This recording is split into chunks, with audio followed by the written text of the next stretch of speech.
Hello, I'm Debbie Russ with the BBC News. For the second day running, Russia has attacked military industrial facilities in the Ukrainian capital, Kyiv. Early this morning, it hit a plant making tanks and armoured vehicles. The mayor, Vitaly Klitschko, said one person had been killed and several others injured.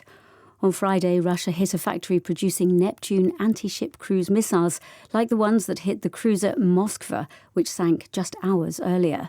Until then, Kyiv had been calm as Moscow switched its focus onto the east and south. The mayor warned residents of further attacks and told them to beware of mines in the northern districts. Vadim Halaychuk, a member of parliament for President Zelensky's Servant of the People Party, is in the Kyiv region.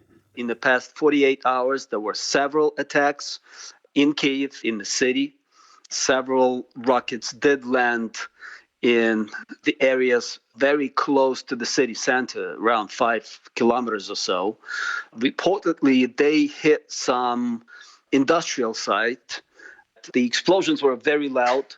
I am in the south region of Kyiv. It's about 30 kilometers from the city, but I could hear it very well. An aide to the mayor of Mariupol says Russian occupiers plan to close off all exit routes from the city from Monday. They plan to round up all the remaining men and take them to a so-called filtration camp. Sasha Schlichter reports. 7 weeks of relentless Russian shelling have reduced the port city to rubble, but there are still more than 150,000 people trapped in Mariupol. Now, according to Petro Andrushenko, a senior aide to the mayor, the Russians plan to seal off all routes in and out of Mariupol, round up all men and take them to the nearby town of Novoazovsk, which they've held since 2014.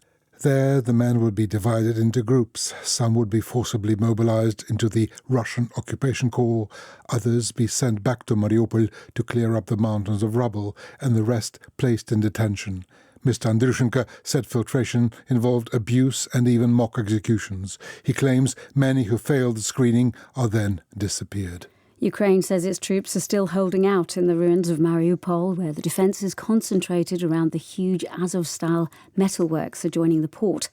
Reuters journalists have reached Mariupol's other giant factory, the Ilyich Steelworks, to find, in their words, a silent ruin of twisted steel and blasted concrete, with no sign of defenders present.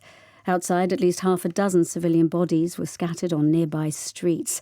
On Wednesday, Russia announced that more than 1,000 Marines had surrendered at the plant. In the port of Mykolaiv, to the west, Russia said it had struck a military vehicle repair factory. You're listening to the latest world news from the BBC. German Catholics have severely criticised the Archdiocese of Cologne for paying a priest's gambling debts of more than $500,000. They say it's shameful that the payments were taken from the same church fund paying out compensation to victims of clerical sexual abuse. The Chinese city of Xi'an has imposed restrictions on its 13 million residents for the next 4 days to tackle COVID. Most of Shanghai remains under lockdown, despite continuing signs of frustration from residents who've been confined to their homes for at least 3 weeks. Dr. Karen Greppin, an associate professor in health policy at Hong Kong University, says the authorities' zero COVID policy meant that vaccinating the most vulnerable people was not seen as a priority. There hasn't been the same level of urgency to get the most vulnerable segments of the population vaccinated. So while the overall vaccination rate, if you count 2 doses of vaccine in mainland China, is actually quite high, it's approaching 90%. If you look by age, the older you are, the less likely you are to have received those 2 doses. Nepal has asked its overseas workers to deposit funds in domestic banks in a bid to preserve foreign exchange reserves. The finance minister said the economy did not face a crisis like that in Sri Lanka, but the money would help extend the reserves. The central bank said on Friday that Nepal was running low on foreign currency needed to import medicine, oil and cars. A ship laden with diesel fuel has sunk off the Tunisian coast, according to local authorities who fear an environmental disaster. The Equatorial Guinea-flagged merchant ship, the Zello, which was carrying 750 tons of diesel fuel, ran into difficulties in bad weather. Its 7-member crew had been rescued before the vessel sank. Tunisia's Environment Ministry described the situation as alarming. BBC News.